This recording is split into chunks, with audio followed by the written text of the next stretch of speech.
વિદ્યાર્થી મિત્રો, એનટીએ દ્વારા 2026ની અંદર જે રીનીટની એક્ઝામ લેવામાં આવી હતી તેની પ્રોવિઝનલ આન્સર કી આવી ગયેલ છે. એટલે લગભગ દરેક વિદ્યાર્થીઓએ પોતાનો સ્કોર ચેક કરી લીધો હશે. હવે આપણે જોઈએ કે ગુજરાત રાજ્યની અંદર એમબીબીએસની ટોટલ કેટલી સીટ છે અને એનું સીટ મેટ્રિક શું કહેવા માંગે છે એના વિશે માહિતી લઈ લઈએ. તો ગુજરાત રાજ્યની અંદર ટોટલ 3 પ્રકારની મેડિકલ કોલેજ આવેલ છે.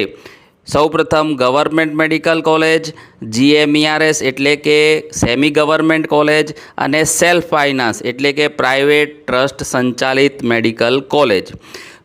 ગવર્મેન્ટ કોલેજની વાત કરીએ તો 6+1 આ એક કેમ ગણવામાં આવી છે કે જે લાસ્ટ યર ઇસિક મેડિકલ કોલેજને મંજૂરી મળી તેની ફીસ જે 1 લાખ રૂપિયા છે એ ગવર્મેન્ટ કોલેજના સંલગ્ન છે.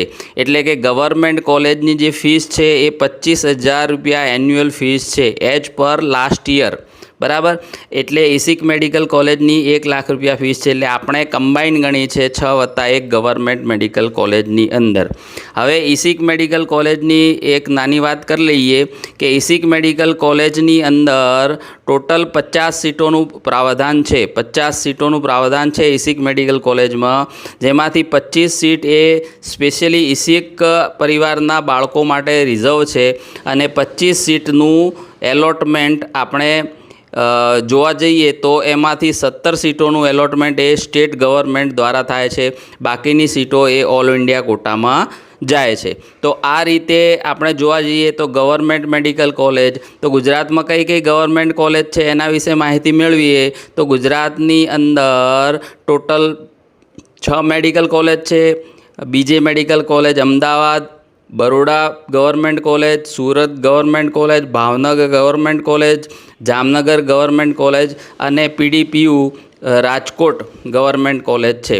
હવે જીએમઈઆરએસ મેડિકલ કોલેજની વાત કરીએ તો ગુજરાત રાજ્યની અંદર ટોટલ 13 જીએમઈઆરએસ મેડિકલ કોલેજ એટલે કે સેમી ગવર્મેન્ટ મેડિકલ કોલેજ આવેલી છે અને તેના અંદર 2100 સીટનું પ્રાવધાન આપવામાં આવેલું છે. જીએમઈઆરએસ મેડિકલ કોલેજની જે ગવર્મેન્ટ કોટાની ફીસ છે એ લાસ્ટ યર 3,75,000 રૂપિયા હતી અને મેનેજમેન્ટ કોટાની ફીસ એ 12 લાખ રૂપિયા એન્યુઅલ ફીસ હતી. હવે ખાસ જીએમઈઆરએસમાં જાણવા જેવી વાત એવી છે કે જીએમઈઆરએસ મેડિકલ કોલેજની અંદર જીક્યુ અને એનક્યુ 2 કોટાનું પ્રાવધાન આપવામાં આવ્યું છે, પરંતુ જે એનક્યુ જે કોટા છે એ ફક્ત 3 જ કોલેજ એટલે કે સોલા, ગાંધીનગર અને બરોડા આ 3 કોલેજ જીએમઈઆરએસ કોલેજમાં એનઆરઆઈ કોટા નું એલોટમેન્ટ થતું હોય છે. બાકીની બધી જ તમામ એનક્યુ સીટ એ નેક્સ્ટ રાઉન્ડની અંદર મેનેજમેન્ટ કોટાની અંદર કન્વર્ટ થાય છે. એટલે ઘણા બધા વિદ્યાર્થીઓ પોતાના શહેરની જીએમઈઆરએસના મેનેજમેન્ટ કોટાની પણ ચોઇસ ફિલિંગમાં પસંદગી કરતા હોય છે. હવે ચોઇસ ફિલિંગમાં સેલ્ફ ફાઇનાન્સ જીક્યુ કે જીએમઈઆરએસ એમક્યુ કે જીએમઈઆરએસ જીક્યુ એની સંપૂર્ણ માહિતી જે તે સમયે ચોઇસ ફિલિંગ આવશે ત્યારે આપણે વિડીયોના માધ્યમથી માહિતી મેળવીશું. હવે વાત કરીએ આપણે સેલ્ફ ફાઇનાન્સ મેડિકલ કોલેજની, તો ગુજરાત રાજ્યની અંદર ટોટલ જે ટ્રસ્ટ સંચાલિત 21 કોલેજ આવેલી છે અને તેના અંતર્ગત 3,650 સીટ જે એમબીબીએસ માટે પ્રાવધાન આપેલું છે. હવે જોવા જઈએ તો સેલ્ફ ફાઇનાન્સ મેડિકલ કોલેજની અંદર પણ 3 કેટેગરી છે. એક ગવર્મેન્ટ કોટા, એનઆરઆઈ કોટા અને મેનેજમેન્ટ કોટા.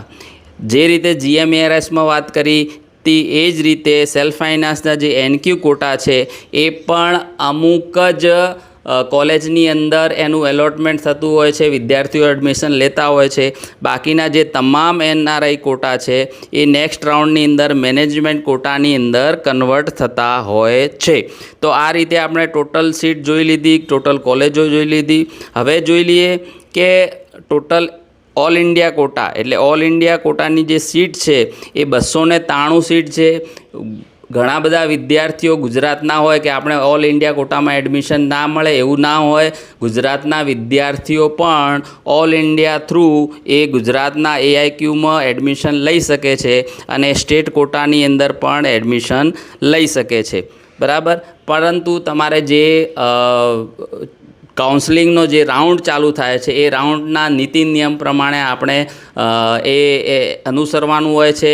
તો એ જે તે વખતે જ્યારે કાઉન્સેલિંગની પ્રોસેસ સ્ટાર્ટ થશે ત્યારે એના વિશે વધુ માહિતી લઈશું કે કયા પ્રકારના નિયમો છે. આ રીતે સમસ્ત ગુજરાતની અંદર MBBS માટે 7,200 અરાઉન્ડ સીટ છે અને ગયા વર્ષની જેમ આ વર્ષે પણ ગુજરાત રાજ્યની અંદર લગભગ 300થી 500 સીટ એ MBBSની ઉમેરાશે એવી સંભાવના અને શક્યતાઓ છે.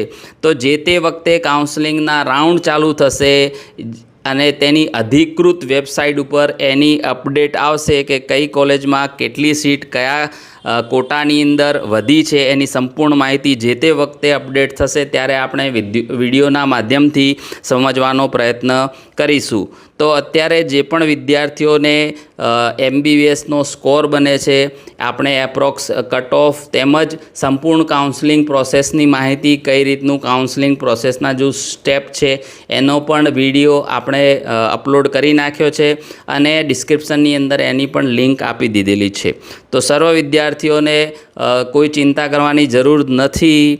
અત્યારે વેકેશનનો સમય છે, રિઝલ્ટ આવશે પછી કાઉન્સેલિંગ પ્રક્રિયાનું જે સ્કેડ્યુલ છે અધિકૃત વેબસાઇટ ઉપર આવશે. એના પછી સંપૂર્ણ પ્રવેશની માહિતી અને સંપૂર્ણ પ્રવેશની પ્રક્રિયા શરૂ થશે.